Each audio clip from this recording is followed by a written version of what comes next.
Salman, guys. So the madam and I last night had a bit of an argument, or fight, as all relationships do, and I think the aim of any disagreement, fight, argument is to align, you know. So yeah, we went to bed angry, all those toxic things that people say you shouldn't do, the wrong words, out of anger, etc., etc. But it just had me thinking, just driving to work, and you sit in those clouds of thoughts around all the mistakes that I've done in relationships,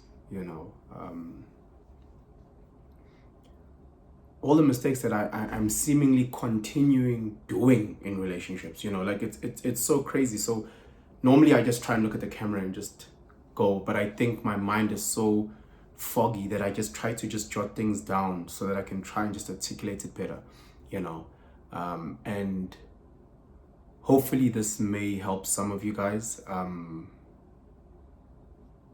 Again, I'm just on a journey, so the first mistake that I've always done, especially when I started dating back in the day, the biggest mistakes that I was always closed off. I was always closed off emotionally. Always closed off emotionally.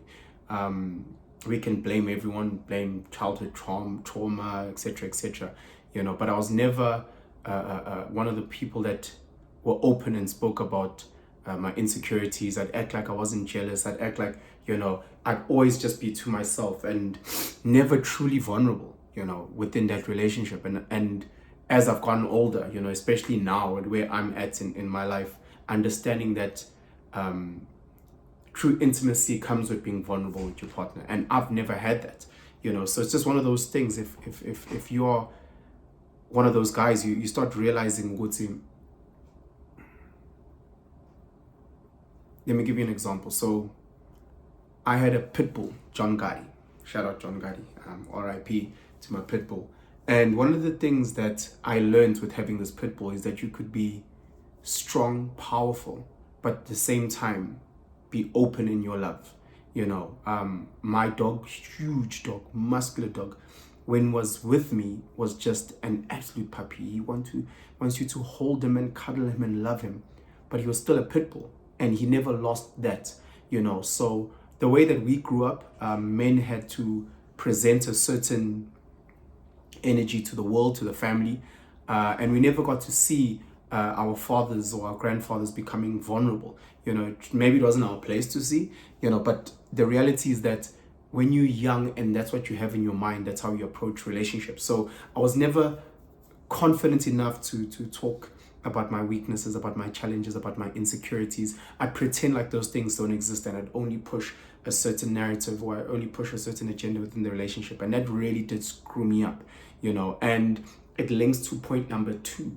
Point number two is then communication, because if you're always holding within your weaknesses and your challenges and your insecurities, you never are able to articulate how you truly feel. You insecure, you're jealous about your partner's relationship with that person or whatever the case may be, but you can't communicate that efficiently, and what then would end up happening is that when you are arguing with your partner, then you'd start and you'd get angry or you'd get frustrated, then you'd say words that you can't take back, then you'd say really, really hurtful things, because again, you've been sitting on them and you don't know how to articulate them, and you don't know how to, word them in such a way where the lesson can be learned without breaking the person down. So it's just so crazy that there's certain similarities that I've picked up in how I am today versus how I was let's say 20 years ago when I started dating. It's so incredible, because I'm on this journey now and I'm like, okay, and I'm sitting in the car and I'm like, shit, I'm still doing the same fucking mistakes. I'm still struggling with picking the right words. I'm still struggling with walking away. And you walk away not because you're a coward, but you walk away from an argument so that you can calm down. You can realize, okay, sharp, I'm in this zone. How can I process it so that when I go back to my partner, as hard as the conversation will be, I need to make sure that the words that I choose are not hurtful.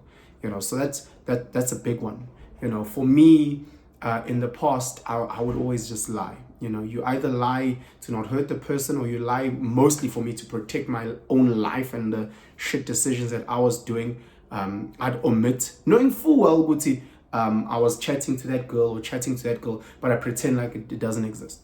So the omissions and the lies, the cheating, fuck with me, all that shit, was so detrimental, in how I was carrying myself.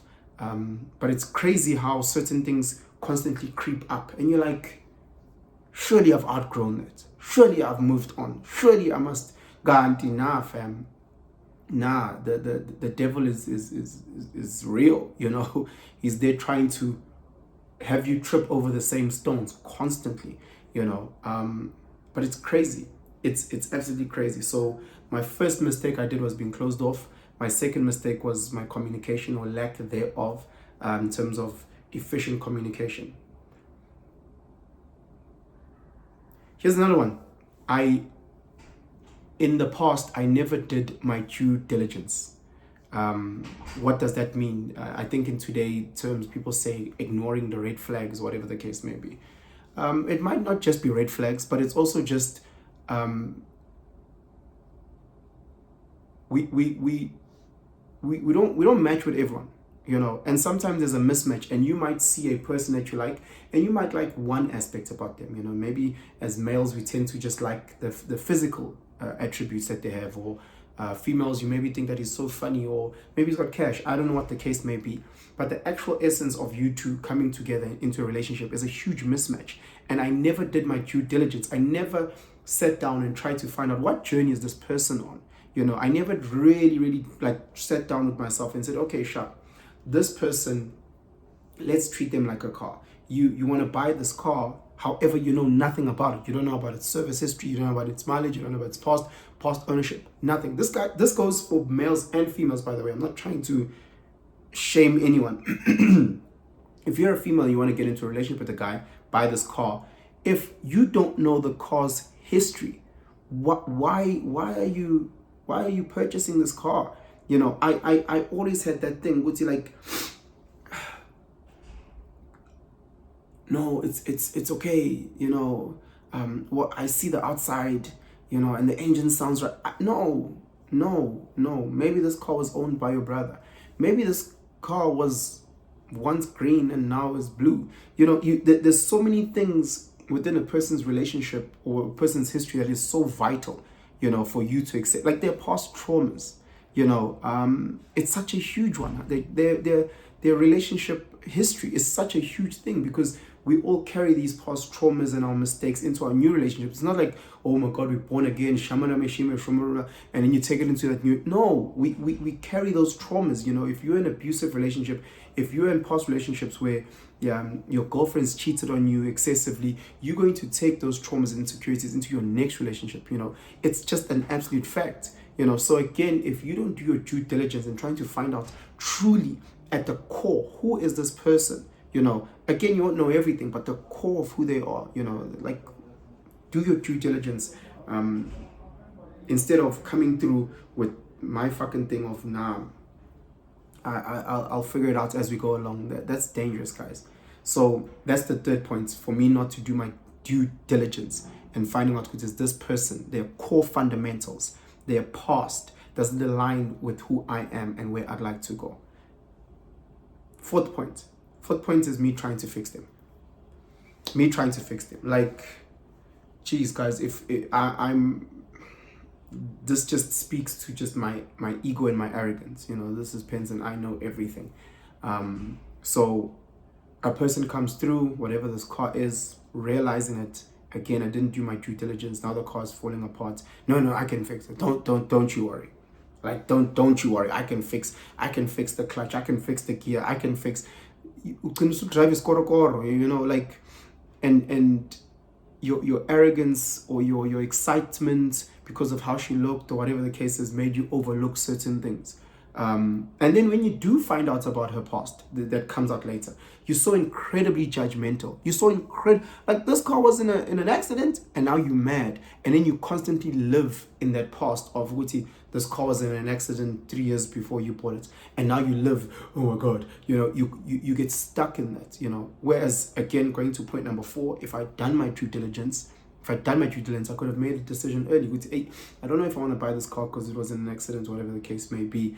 And then going into point number 3, which is due diligence. Point number 2 is then I'm not too sure if I'm willing to put in the energy to fix, because there's different levels of fixing. If someone buys this car and this car just has a problem with the review mirror, then maybe she'd say, yeah, I'm happy to fix that. But if there's no engine and no seats and no wheels, then the person, like, it might be too much of a job for me to fix this car. Maybe this car first needs to go to therapy, and fix itself and help itself, or maybe it's just not my match. Let's also understand, which there's amazing people out there that just don't match with you. Maybe you are going through your whole phase. Maybe you are going through your parting stage. Maybe you are going through your drinking stage. And people out there, she is ready to settle down and be a wife. She is ready to have kids. She's ready to build a home. And it's you, bro, who's just not ready for that. And there's a misalignment. Now you're going to take this amazing woman who's worked on herself, who's this, and you're going to try and take her and then drag her into your destructive nature. So that's also that. So these, again, are my mistakes, because I've been with amazing people. I've been with amazing people, and I've been with people that I think are not so amazing in certain aspects, So again, I need to take my L's, So the first one was I was always closed off, again, just trying to protect my insecurities, etc. 2, shit at communicating. And when I did, a lot of it was just lies and omission. Number 3 is I didn't do my due diligence. Am I the right person for this? Am I the right person for this lady? Or is this lady the right person for me? Number 4, trying to fix them. Like, really, some people they just don't want to be fixed. They really, is it? I think it's J. Cole that says that, and then something that transpired from all my relationship mistakes is my point number 5 that I'm just going to say for today, is then giving up too quick. So that feeling of being in a relationship where the one foot is excuse me, the one foot is in the relationship and the other foot is like ready to leave. That's me, and that's one of the dark things or the weaknesses that I think I've been carrying within my relationship. So the sister never really feels rooted in a relationship because I'm always just ready to leave. I'm ready to leave. I've got an overnight bag by the door. I'm ready to go. And again, it's just a sign of insecurity. It's a sign of weakness, that you and your partner need to talk about and sit down and say, hey, you know what, this is just who I am. Please help me so that I can put both feet in. Why do I feel like this? And if you can't talk about your partner, maybe go talk to a therapist, go talk to a pastor, go talk to someone that you trust. Remembering that your partner may not be the therapist that you hope them to be, So again, if they're not that person, go find your therapist, go find your pastor, go find someone that you trust and say, hey, bruh, Azia, I'm always in relationships where I've got one foot in, one foot out and ready to leave. I hate that part of me. I want to either be all in or have the courage and conviction to actually just leave. So that's my 5th one, that quick to want to give up. It's crazy.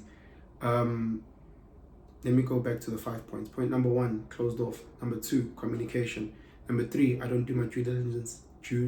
Number 4, trying to fix. Number 5, just giving up too quickly.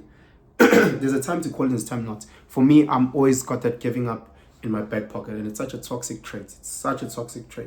I've got a bonus one. My bonus one is the new mistakes that I'm doing. This is now fresh 2023, 2024 pencil.